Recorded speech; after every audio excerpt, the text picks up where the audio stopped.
हाँ, पिछले 2 साल लगभग हो गए, 2 साल से चल रहे हैं। अभी तक मैं देख रहा हूँ कि बहुत से हमारे भाई बंधु मित्र ऐसे हैं जो कि दूध निकालने के बाद छोड़ देते हैं सड़कों पे। इसके लिए आप क्या कहोगे? ऐसा है, गाय हमारी माता है। जी।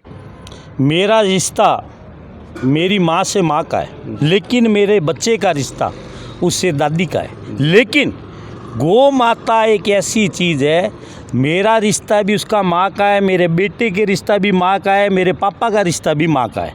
तो ऐसी माँ जो ओरिजिनल माँ हमें जन्म देती है, वो केवल हमें दूध साल 2 साल पिलाती है। और उसके भी प्रभु दूध भेजने के लिए पहले मेरी माँ को भी गौ माता का दूध पीना पड़ता है। और जब तक हम जीवित हैं, जीवित रहने के बाद इस संसार से चले जाते हैं, फिर भी गौ माता के बिगर कोई भी कार्य नहीं होता। इसके गोबर के बिना, मूत्र के बिना, दूध के बिना कुछ भी संभव नहीं है। और रहा दूध का सवाल, हमारे पूर्वज यह संस्कार हमारे अंदर डाल के गए हैं कि गौ हमारी माता है, और गौ माता का जो पालन करता है उसके घर में किसी भी प्रकार का संकट नहीं आता है। वो खुद अपने ऊपर माँ संकट लेती है, माँ बच्चों पर कभी संकट नहीं आने देती। और इसका दूध पीने से सद्बुद्धि बनी रहती है, चंचलता बनी रहती है, और माँ के बिगर कुछ नहीं, और माँ के संस्कार के बिगर औलाद कुछ भी नहीं है। तो संस्कार होना ज़रूरी है। आजकल की माताएं अपना नाच कूद मोबाइल में समय व्यतीत कर रही है। मेरा निवेदन है, अपने बच्चों के साथ कम से कम 1 घंटा बिगर मोबाइल बात करें। और जैसा कि आपने देखा, एक बहन जी हैं, रो रही हैं कि क्या बात है, क्यों रो रही हैं आप? इनके भी माता राम गुजर गए। अच्छा। तो कोई बात नहीं है, हम सभी जो आया है वो जाएगा।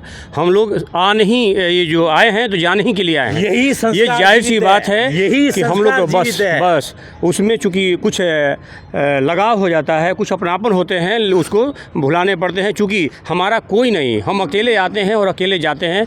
और इसमें आप देख सकते हैं बहन जी हमारी जो है, चूँकि इनकी माता जी नहीं है तो इसलिए कहीं ना कहीं याद है तो अमर हो गई, जो अपने बच्चों को ऐसे संस्कार लेकिन सबसे बड़ा 3रा-4था दिन है और यहाँ सब बच्चा हैं, तो यही संस्कार है, यही हम संस्कार डालना चाहते हैं आगे वाली पीढ़ी में ही ये संस्कार जीवित रहे। संस्कार तो हमारे बुजुर्ग हमें देके गए, केवल जीवित हमें रखना है और हमें कुछ भी नहीं करना है। आपके इतने जो 2700 एकड़ जमीन, 27,000 बीघा, 1000 बीघा, 27,000 बहुत ज़मीन होते हैं। लेकिन क्या, चूँकि आपका मैं देखता हूँ कि अभी पूरे बीकानेर में या यूँ राजस्थान का लोग, पूरे राजस्थान में आपका काफ़ी मैं देख रहा हूँ कि ज़बरदस्त कार्यक्रम चल रहा है। तो इसके बारे में आप कब सोच रहे हो, किस तरह से? 27,000 बीघा ज़मीन में लगभग 7,000 बीघा से ज़्यादा ज़मीन में गौ माता गोवंश के लिए सेवन घास लग चुका है, पानी की तलाइयाँ बन चुकी है, पाइपलाइन डल चुकी है। कम से कम प्रतिदिन सैकड़ों वर्षों तक 10,000 गोवंश बिना किसी सहयोग से अपना पेट भर रहे हैं।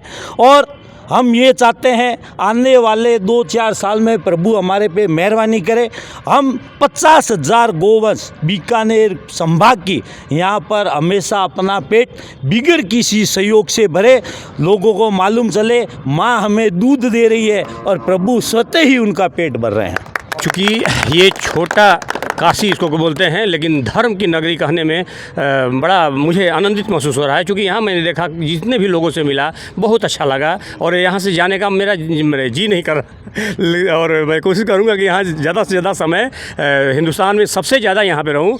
और सबसे बड़ी पुनः मैं ये जानना चाह रहा हूँ कि चूँकि इस्कॉन मंदिर जो है, उसके मैं देख रहा हूँ कि कार्यक्रम मैंने काफ़ी सारे विधि वगैरह जो है अच्छे हैं, उनके रख रखाव बहुत सारे चीज़ें हैं जो कि सामने दिख रहा है। लेकिन बाकी जो संस्थानें हैं, आपके शहर में मैं काफ़ी सारा घूमा, लेकिन मेंटेनेंस नहीं हो पा रहा है, जबकि जगह काफ़ी है। ऐसा है,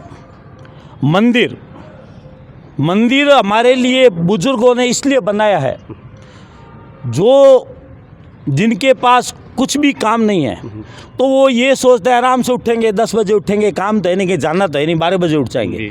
लेकिन हमारे बुजुर्गों को मालूम था आने वाला समय ऐसा आएगा, तो उन्होंने हमें मंदिर से जोड़ दिया, सूर्य उदय से जोड़ दिया कि सूर्य उदय होने से पहले उठकर नहा धोकर सूर्य भगवान को अर्घ दे के पहले मंदिर जाना है। लेकिन जिस मंदिर में हम जाते हैं, शिव जी का मंदिर है तो हम महादेव को याद करते हैं, लेकिन इस गौशाला में आते हैं तो गौ माता के सामने 33 कोटि देवताओं को याद करते हैं। ऐसा कोई भी भगवान हम नहीं छोड़ते जिसको हम याद ना करें। धन्यवाद।